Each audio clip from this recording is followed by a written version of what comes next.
Hello everyone, welcome to पढ़ लिया। पिछले लेक्चर में हमने एक सीपेज थियरी से रिलेटेड कई सारी बातें करी। हमने बात की थी सीपेज प्रेशर क्या होता है, सीपेज फोर्स क्या होता है, seepage force per unit volume कैसे निकाला जाता है। फिर ये जो सीपेज हो रहा है सॉइल के अंदर में, ये सीपेज हमारे सॉइल के लिए अच्छा था कि बुरा था। इसके लिए हमने देखा कि भाई अगर ये सीपेज सॉइल के अंदर में होने वाला सीपेज सॉइल के इफेक्टिव स्ट्रेस को बढ़ाता है तो ये सीपेज अच्छा है, और अगर ये सीपेज सॉइल के इफेक्टिव स्ट्रेस को रिड्यूस करता है तो सीपेज फिर हमारी सॉइल के लिए अच्छा नहीं है। हमने इसके लिए तीन कंडीशन देखी, एक जीरो सीपेज का केस, एक अपवर्ड सीपेज का केस और एक डाउनवर्ड सीपेज का केस। डाउनवर्ड सीपेज के केस में जो सीपेज था वो हमारे इफेक्टिव स्ट्रेस को बढ़ा रहा था। That means if the seepage is occurring in the downward direction it will increase the effective stress and it will be good for the soil. और उसी प्रकार अगर सीपेज अपवर्ड डायरेक्शन में हो रहा है तो अपवर्ड डायरेक्शन का सीपेज मेरे सॉइल के इफेक्टिव स्ट्रेस को रिड्यूस कर रहा था। That means if the seepage is occurring in the upward direction it will reduce the effective stress and that will be not good for the stability of the soil. ये सारी बातें हमने करी, खूब सारे फॉर्मूले तो खैर खूब सारे नहीं, लेकिन हमने क्विक सैंड कंडीशन से रिलेटेड वगैरह फॉर्मूले वगैरह डेवलप किए। उन सारे फॉर्मूले और कंसेप्ट से रिलेटेड कुछ क्वेश्चंस करते हैं अभी जरा। और ये सारे क्वेश्चंस आपके गेट में पूछे जा चुके हैं from the theory of effective stress, effective stress plus seepage की थियरी से। इफेक्टिव स्ट्रेस का भी रोल कहीं ना कहीं है, आप देख रहे हो। हालांकि अभी सीपेज की थियरी आपकी खत्म नहीं हुई है, इसके बाद भी अभी सीपेज की कई सारी बातें मुझे आपके साथ डिस्कस करनी रह गई हैं। अभी हमको फ्लोनेट के बारे में बात करनी है और भी कई सारी बातें हैं, वो समय पर आपके साथ होती रहेंगी। लेकिन पहले जरा कुछ क्वेश्चंस को सॉल्व करते हैं और फिर आगे बढ़ेंगे हम लोग। क्वेश्चन क्या है आपके सामने, जरा देखिएगा। In a soil specimen the total stress, effective stress, hydraulic gradient, GATE 2019 का क्वेश्चन है। The total stress, effective stress, hydraulic gradient and critical hydraulic gradient are sigma. क्या क्या नोटेशंस दे रहे हैं, चलिए नोटेशंस लिख लेते हैं इनके। इन्होंने कहा sigma is the total stress, sigma is the total stress, sigma dash is the effective stress, sigma dash is the effective stress, hydraulic gradient and critical hydraulic gradient I and IC. I is the hydraulic gradient, I आपका hydraulic gradient है और IC आपका critical hydraulic gradient, IC आपका critical hydraulic gradient है।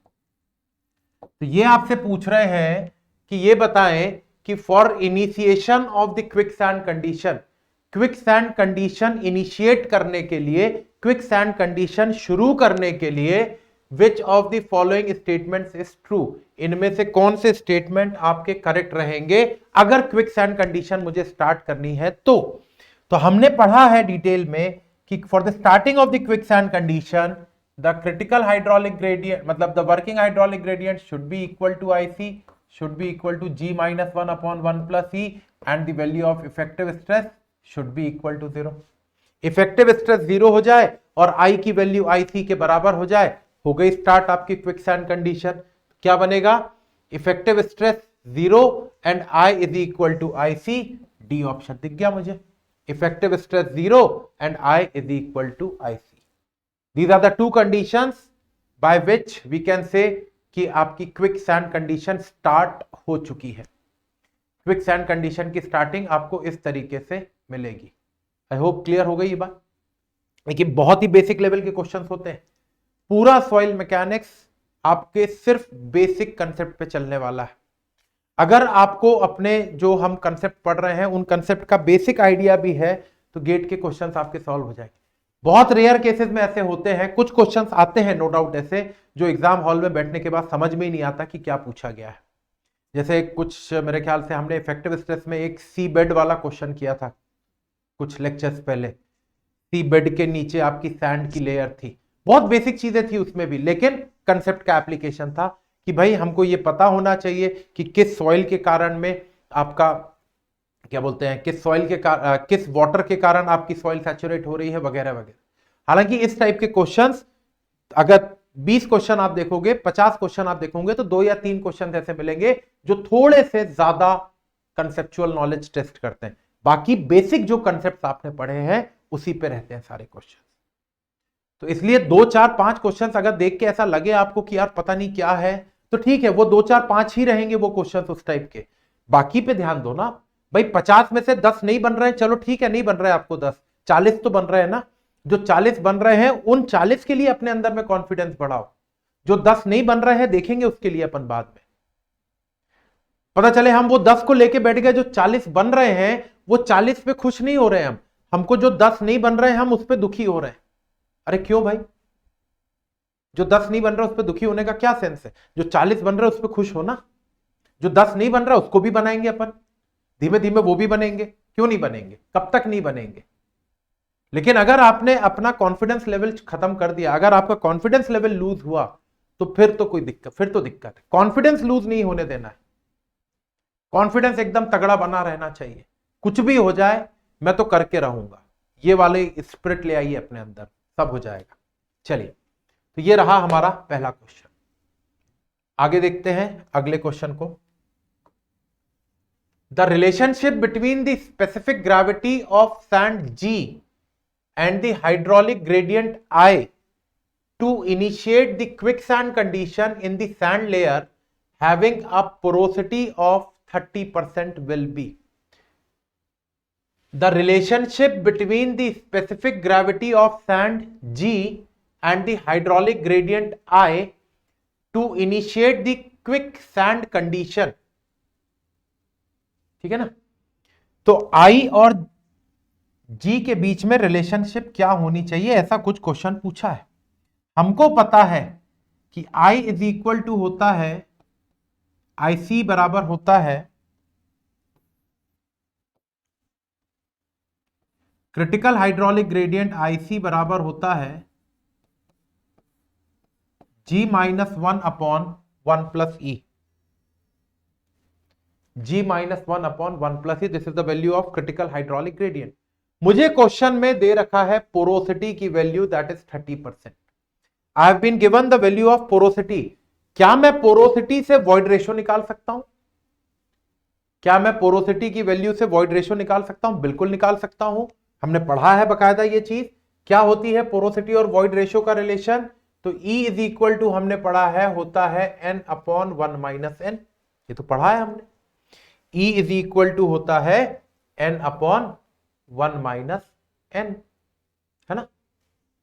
तो E N की value मेरे पास है कितनी? 30%। ये सब्स्टिट्यूट कर दूंगा तो ये बन जाएगा मेरे पास 30% मतलब 0.3 डिवाइडेड बाय 1 माइनस 0.3, तो दैट इज 0.3 अपॉन 0.7। ये हम सॉल्व कर सकते हैं, दैट इज 3 अपॉन 7 आएगा ये। तो 3 अपॉन 7 कितना होता है? 3 डिवाइडेड बाय 7, 0.428, 0.428। यहां पे पुटअप कर दीजिए,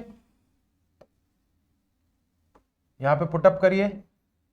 IC is equal to G minus 1 upon 1 plus 0.428। 0.428 को मैं अप्रोक्सीमेटली 0.43 लिख दे रहा हूं, तो 1 प्लस 0.43, तो नीचे बन जाएगा 1.43, तो 1.43 IC is equal to G minus 1, तो G is equal to 1.43 IC plus 1, ऐसे कुछ आएगा। 1.43 IC plus 1, G is equal to 1.43 IC plus 1, C option. बोलिए, clear? G is equal to 1.43 IC की जगह पे I लेके चल रहे हैं, कोई दिक्कत नहीं। 1.43 I plus 1, this will be my answer. बोलिए भाई, क्लियर है बात? चलिए, अब ये बात निकली है तो एक चीज और बता देता हूं मैं आपको, हालांकि उसके लिए आपको कोई बहुत अलग से कोई कंसेप्ट की बात नहीं कर रहा हूं मैं, लेकिन फिर भी बात निकली है तो देख लीजिए। हमने पढ़ा IC is equal to G minus 1 upon 1 plus E. IC is equal to G minus 1 upon 1 plus, ऐसा लिख सकते हैं, IC is equal to G minus 1 upon 1 plus N upon 1 minus N। LCM ले लीजिएगा। IC is equal to G minus 1 upon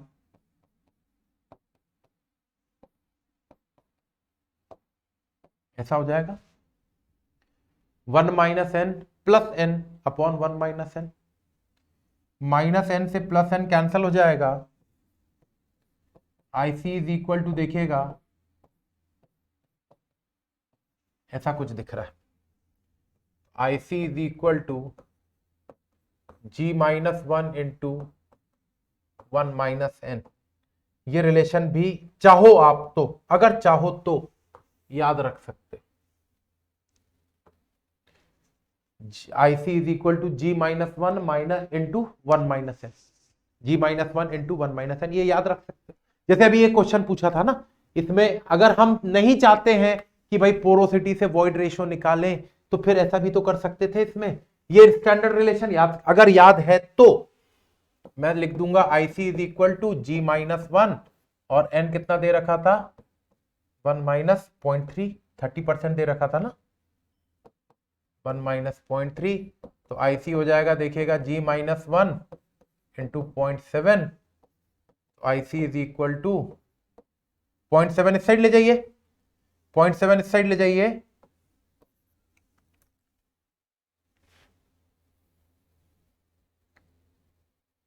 0.7 उठा के इस side ले आया मैं, तो IC अपॉन 0.7 हो जाएगा। IC upon 0.7 is equal to G minus 1। और देखिए 1 डिवाइडेड बाय 0.7 कितना होता है,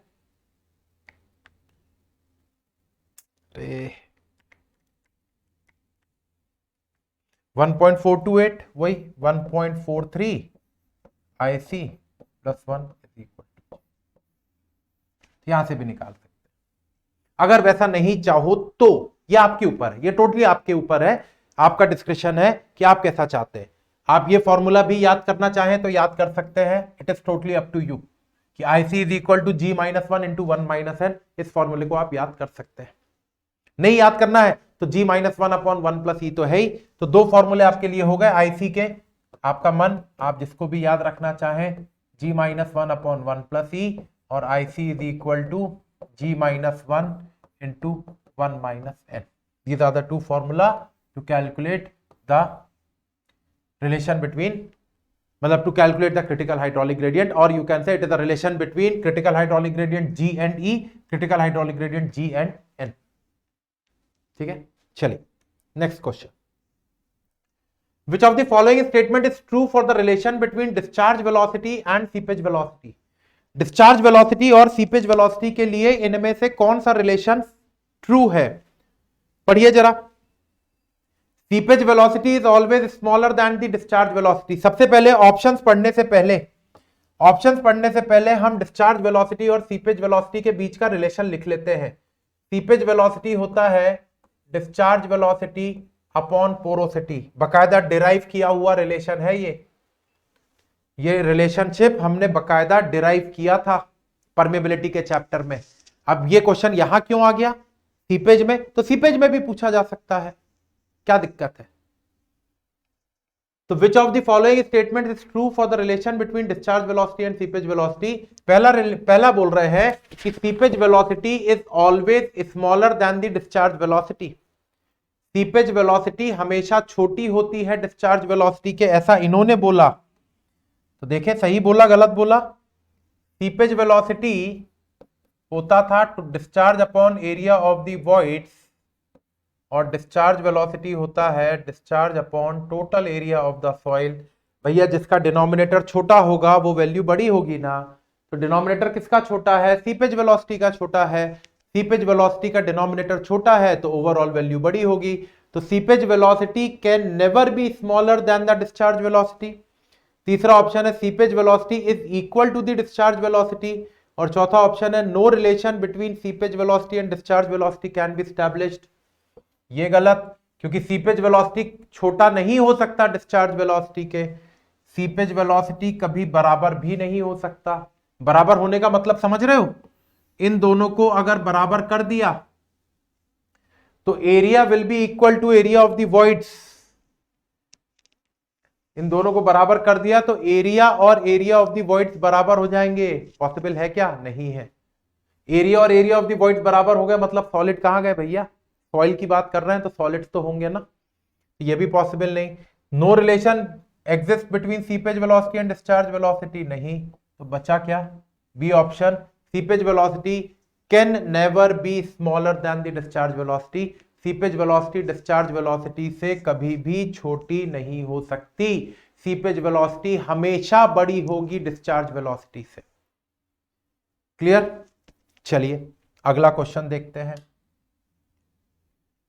For a saturated sand deposit, the void ratio and the specific gravity of the solids are 0.7 and 2.67 respectively.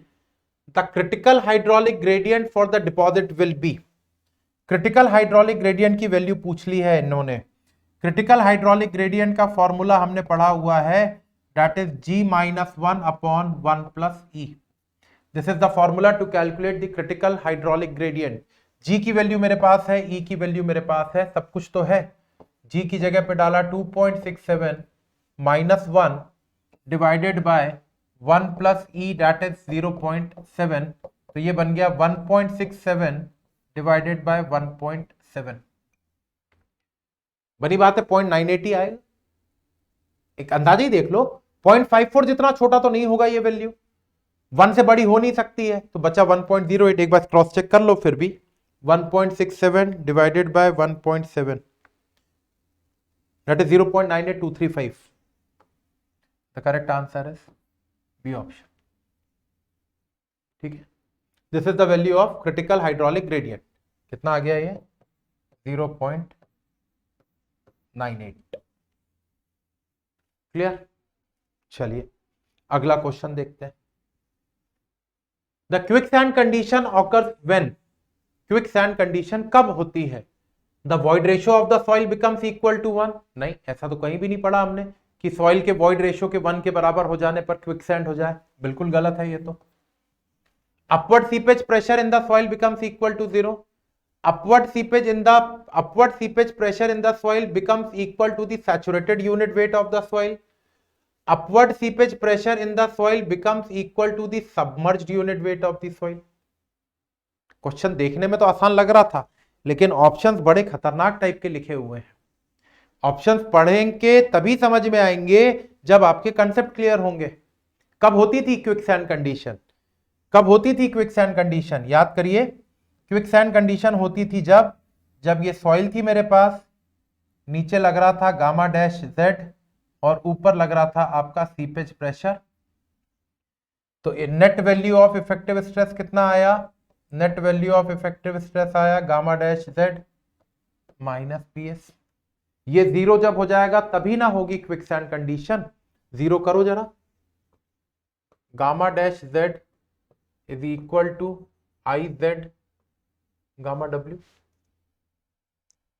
Z की जगह पे L ले लेना। कईयों के दिमाग चल गए होंगे, सर ने तो L से पढ़ाया था, Z क्यों लिख दिया? अरे कुछ भी लिखो, सॉइल की लेंथ, सॉइल की डेप्थ कुछ भी मान लो, Z मान लो, L मान लो। कल को मेरा मन आए मैं X मान लूंगा, क्या फर्क पड़ेगा? आपका मन आए Y मानने का, आप Y मान लेना, क्या फर्क पड़ेगा? ये बेसिक बातें हैं, इसमें ज्यादा कंफ्यूजन नहीं होना चाहिए। तो ऐसा कुछ हो जाएगा तभी ना होगा क्विकसैंड कंडीशन। तो ऑप्शन देखो, upward seepage pressure in the soil become 0, नहीं भैया, सीपेज प्रेशर 0 नहीं हो रहा है। हाँ, इफेक्टिव स्ट्रेस बराबर हो रहा है सीपेज प्रेशर के। तो upward seepage pressure in the soil becomes equal to the saturated unit weight of the soil. ना रे बाबा, सैचुरेटेड नहीं है, ये तो सबमर्ज्ड है। तो सबमर्ज्ड है मतलब डी ऑप्शन सही है कि नहीं? Upward seepage pressure in the soil becomes equal to the submerged unit weight of the soil. कुछ कहीं सही है। This is the upward seepage pressure and this is the submerged unit weight. खत्म। तो that is the correct answer is D option. ठीक है, चलिए। To provide the safety against piping failure, piping failure मतलब the failure due to the quicksand condition, है ना, बताई थी मैंने ये बात। क्विकसैंड कंडीशन के कारण जो फेलियर होता है उसी को पाइपिंग फेलियर कहते हैं। तो टू प्रोवाइड द सेफ्टी, अच्छा मैं ये चीज भी बताऊंगा आपको कि इसको पाइपिंग फेलियर क्यों कहते हैं। ये पाइपिंग शब्द कहां से आया? और ये सैंड बॉइलिंग भी बोलते हैं ना इसको, क्विक सैंड कंडीशन को सैंड बॉइलिंग भी कहते हैं, वो भी बताता हूं। अभी ये क्वेश्चन कर ले, फिर आपको बताता हूं मैं कि वाई ये पाइपिंग शब्द कहां से आया, ये क्विक सैंड कंडीशन को सैंड बॉइलिंग क्यों कहते हैं, दोनों बातें बताता हूं आपको। अभी क्वेश्चन देखिए, to provide safety against piping failure with a factor of safety of 5, factor of safety कितनी ली हमने, 5 के बराबर। What should be the maximum permissible exit gradient, exit gradient मतलब बेटा हाइड्रोलिक ग्रेडियंट ही, exit gradient for a soil with a specific gravity of 2.5 and porosity of 0.35। आपसे पूछ रहा है हाइड्रोलिक ग्रेडियंट कितना होना चाहिए for the factor of safety of 5। अब आप यहां पे उलझ जाओगे मतलब कंफ्यूज हो जाओगे, कई लोग, सब नहीं, कुछ लोग कंफ्यूज हो जाएंगे इस क्वेश्चन में कि क्या पूछ क्या लिया इसने। Maximum value of exit gradient, exit gradient मतलब हाइड्रोलिक ग्रेडियंट, तो कौन सी वैल्यू पूछी है इसने। तो सबसे पहले तो हम IC निकाल दें, दो तरीके से निकाल सकते हो, एक फॉर्मूला मैंने आपको अभी डिराइव कराया था, या तो इससे निकाल लो या इस n से पहले E की वैल्यू निकालो और वो E की वैल्यू से G-1/1 + E से निकाल लो। तो अभी फिलहाल में मैं इससे निकाल दे रहा हूं, तो 2.5 - 1 ये हो गया G-1 इंटू n मतलब 0.65, ये आ रहा 0.975, ये आ रहा है 0.975। ऐसा तो कोई ऑप्शन ही नहीं दिख रहा क्वेश्चन में, फिर पूछा क्या है, क्योंकि इन्होंने क्वेश्चन में क्रिटिकल हाइड्रोलिक ग्रेडियंट नहीं पूछा है, इन्होंने फैक्टर ऑफ सेफ्टी की वैल्यू दी है जो कि होती है IC/I के बराबर। तो I की वैल्यू पूछ रहा है कि भैया सेफली कितना रख सकता हूं मैं, क्योंकि IC के बराबर अगर हाइड्रोलिक ग्रेडियंट हो गया तो मेरी सॉइल फेल कर गई। अगर IC के बराबर का हाइड्रोलिक ग्रेडियंट हो गया तो सॉइल फेल कर गई। तो IC के बराबर का हाइड्रोलिक ग्रेडियंट नहीं रखना है मुझे, फैक्टर ऑफ सेफ्टी कितनी रखनी है, 5 के बराबर। IC कितना आया मेरे पास, 0.975 के बराबर। कितना रख सकता हूं सेफली मैं I को सेफली रख सकता हूं 0.975/5, तो इट इज 0. निकालो कितना आ रहा है, divided by 5, it is 0.195 C option. बोलो भैया क्लियर आहे कि नहीं, समझ में आया कि नहीं, क्या चल रहा है, क्लियर है। चलिए अगला देखते हैं। अब masonry dam is founded on a pervious sand having the porosity equal to 45%. The porosity of the soil sample is 45%, बोले तो 0.45, and the specific gravity of sand particles is equal to 2.65. Specific gravity is equal to 2.65. For a desired factor of safety of 3, for a desired factor of safety of 3 against sand boiling, वही sand boiling, the maximum permissible hydraulic gradient will be equal to, वैसे ही तो question है same जितना जैसा पिछला किया था हमने। ठीक है, क्या करें, सबसे पहले क्रिटिकल हाइड्रोलिक ग्रेडियंट निकाल दें। क्रिटिकल हाइड्रोलिक ग्रेडियंट निकाल लीजिए, IC is equal to G-1 into 1 - n, इससे भी निकाल सकते हो। खूब मन कर रहा है कि और ज्यादा थोड़ा सा लंबा करना है तो पहले E निकाल लीजिएगा, फिर G-1/1 + E से निकाल लीजिएगा, ये आपके ऊपर। तो G-1 मतलब 2.65 - 1 इंटू 1 - n मतलब 0.45, 1.65 into 0.55, 1.65 into 0.55, this is 0.9075, 0.9075 is the value of critical hydraulic gradient। critical नहीं पूछा था मुझसे पूछा था कि सेफ कितना होगा, तो सेफ के लिए तो मैं बोल सकता हूं factor of safety is equal to IC/I। Factor of safety कितनी दे रखी है, 3, factor of safety 3 is equal to 0.9075 by I. So from here I can be calculated 0.3 के आसपास, 0.302 ही दिख रहा है मेरे को तो सीधा सीधा 0.3025।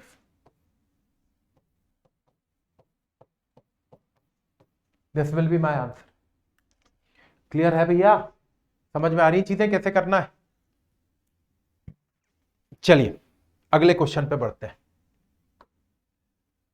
The specific gravity and the in situ void ratio of the soil deposit are 2.71 and 0.85. The value of critical hydraulic gradient. लो भैया सीधा तो क्वेश्चन है। IC is equal to G minus 1 upon 1 plus E, 2.71 minus 1 upon 1 plus E, that is 0.85, 1.71 divided by 1.85, 1.71 divided by 1.85, 0.924, 0.92, 0.924। This will be my answer. ये हो जाएगा मेरा answer, खत्म बात। और देखिए, for an anisotropic soil the permeability in x and y direction are kx and ky respectively in the two-dimensional flow. In case of two-dimensional flow, the coefficient of permeability where kx and ky, the effective permeability of the soil is given by, two-dimensional case में क्या पढ़ा था हमने, kx into ky raised to power half.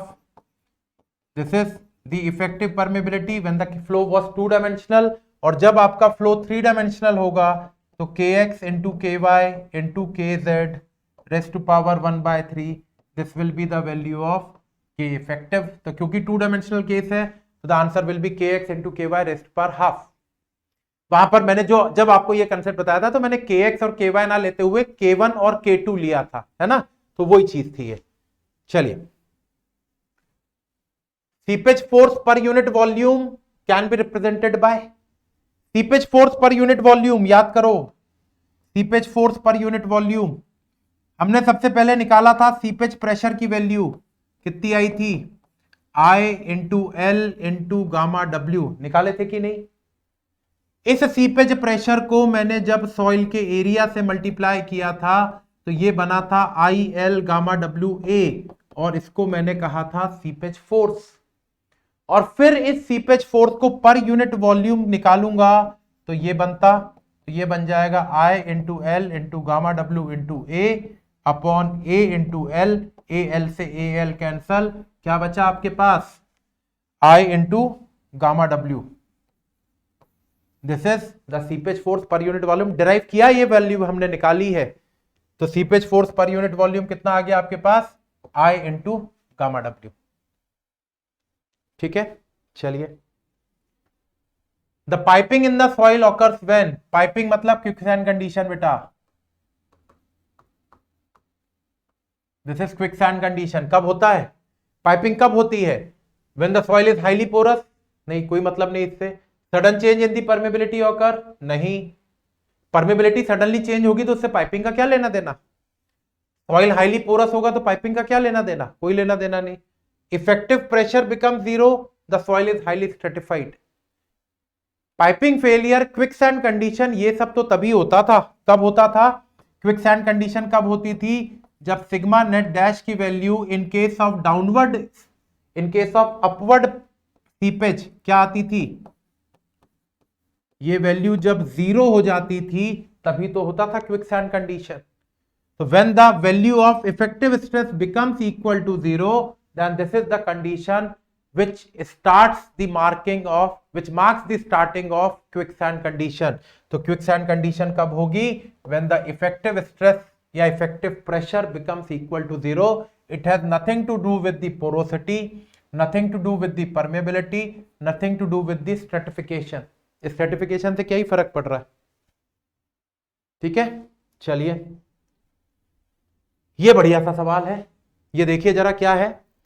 A tracer, tracer बोले तो, tracer मतलब dye, dye coloured liquid, coloured liquid.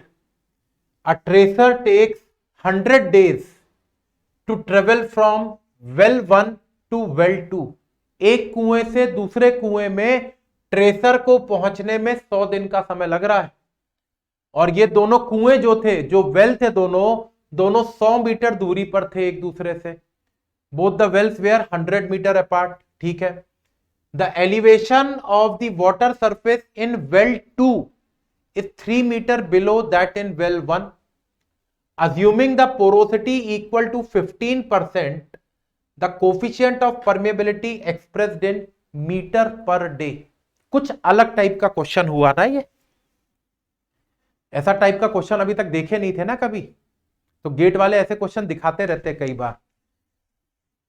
Gate वाले भी तो सरप्राइज देंगे आपको कभी। ऐसा थोड़ी है कि जितना आप पढ़ के जाओगे सब बन जाएगा, है ना। एक दो क्वेश्चन ऐसे बाउंसर मिलते हैं कई बार, जो एकदम से तुरंत पढ़ने के बाद लगता कि पता नहीं क्या बोल दिया, लेकिन जब आप उसको 2-3 बार पढ़ोगे दोबारा तो आपको लगेगा कि अरे ये तो क्वेश्चन बनता है मुझे। गेट में लैंग्वेज कठिन हो सकती है बेटा, कंसेप्ट तो वही है जो आपने पढ़े हैं। एक क्वेश्चन को 2-3 बार जब पढ़ोगे ना तो ऑटोमेटिकली आपके कंसेप्ट खुलने चालू होंगे। 2-3 क्वेश्चन एक्सपेक्ट करके चलिएगा, कुछ ऐसे टाइप के क्वेश्चंस मिलेंगे आपको गेट में जो पहली बार पढ़ने पे पता ही नहीं चल पाएगा कि क्या है, लेकिन जब उसको 2-3 बार पढ़ोगे तो अपने आप पता चल जाएगा। तो इसलिए एकदम से पढ़ के घबराने की जरूरत नहीं है। 2-3 बार पढ़िए, ऑटोमेटिकली दिमाग में आएगा क्या है। जैसे इसको देखते हैं, a tracer takes 100 days to travel from well 1 to well 2। चलो 2 कुएं बना लेते हैं अपन। ये पहला कुआं, ये दूसरा कुआं। ठीक है, this is my well 1, this is my well 2। एक कलर्ड लिक्विड मैंने इस वेल के अंदर में डाला। वो कलर्ड लिक्विड देखो, वो कलर्ड लिक्विड इस वेल से ऐसे जाके इस वेल में पहुंचा होगा। कलर्ड लिक्विड डालेंगे तभी तो पता चलेगा कि इस कुएं का पानी इस कुएं में पहुंचा है।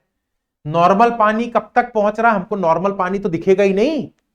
दिखेगा नहीं मतलब नॉर्मल पानी कुएं, पहले कुएं से दूसरे में जा रहा कि दूसरे से पहले में जा रहा, कैसे पता चलेगा नॉर्मल पानी देख के। अगर आपको वाटर का फ्लो पता करना है, किस डायरेक्शन से किस डायरेक्शन हो रहा है, तो आपको कोई ट्रेसर इंसर्ट करना पड़ेगा, उसके अंदर में कोई कलर्ड लिक्विड इंसर्ट करना पड़ेगा। तो कलर्ड लिक्विड का डायरेक्शन देख के आपको पता चलेगा कि फ्लो कहां से कहां हो रहा है। ठीक है ना। तो कलर्ड लिक्विड ऐसे पहुंचा इस वहां पर, ठीक है, पहुंचा देंगे। इन दोनों कुएं के बीच की दूरी कितनी है? ये दोनों कुएं आपस में एक दूसरे से 100 मीटर की दूरी पर हैं। अब वो 100 मीटर की दूरी आपका मान, आप सेंटर टू सेंटर मानना हो सेंटर टू सेंटर मान लो, या फेस टू फेस मतलब क्लियर डिस्टेंस मानना है क्लियर डिस्टेंस मान लो, कोई फर्क नहीं पड़ रहा। तो इन दोनों कुएं के बीच की दूरी 100 मीटर की है। The elevation of the water surface in well 2 is 3 metre below that in well 1। दूसरे कुएं में जो पानी का लेवल है वो पहले कुएं के कंपैरिजन में 3 मीटर पर। The level difference is 3 metre. Delta H मिल जाएगा। Delta H is 3 metre. कितनी दूरी पर मिल रहा है ये? 100 मीटर की दूरी पर। आई मिल गया आपको, डेल्टा एच बाई एल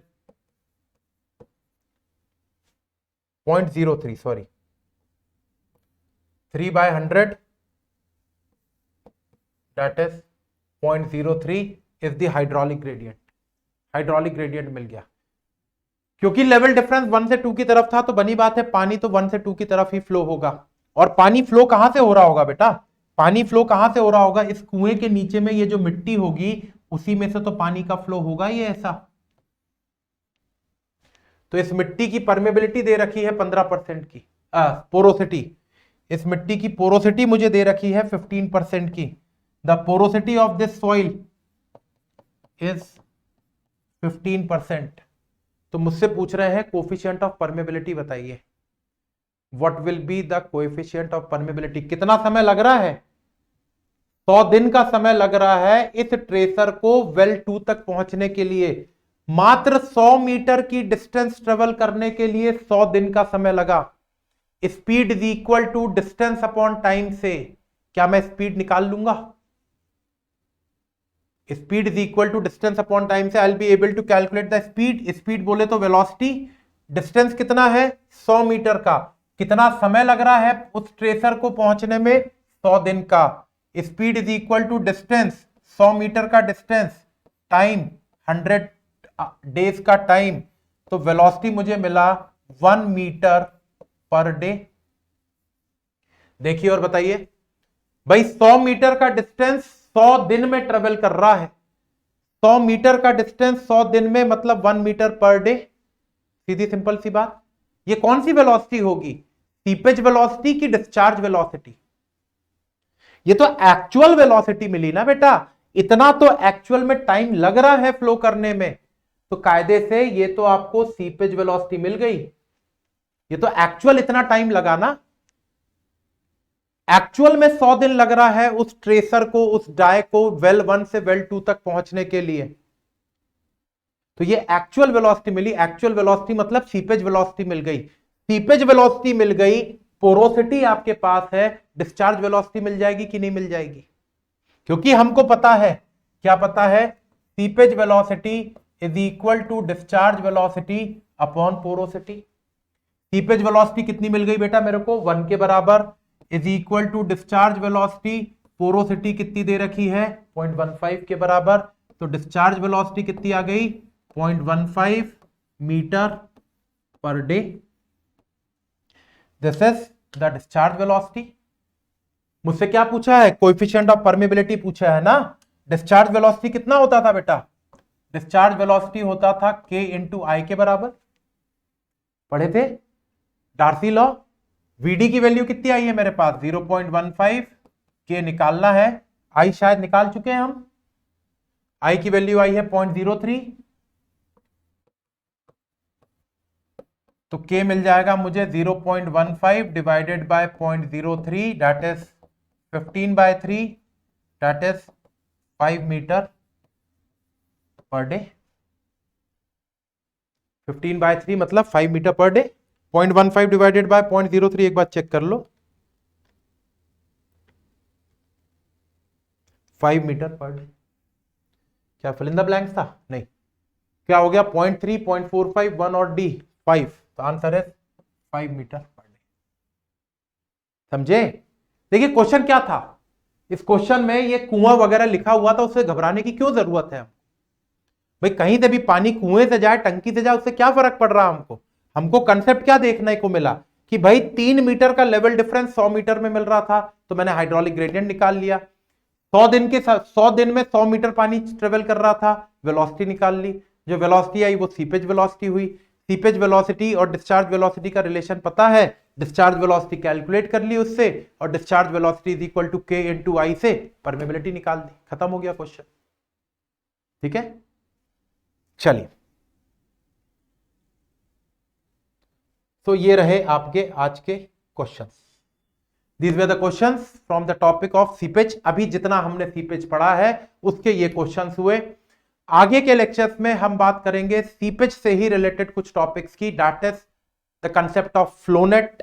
फ्लोनेट की बात करेंगे, उसके बाद फ्लोनेट में ही हम डिस्चार्ज, सीपेज डिस्चार्ज की वैल्यू निकालेंगे, फ्लो लाइंस क्या होती हैं, फ्लो चैनल्स क्या होते हैं, ये सारी बातें, उसके बाद लाप्लास इक्वेशन क्या होती है, ये सारी बातें देखेंगे हम लोग अगले लेक्चर में। Thank you.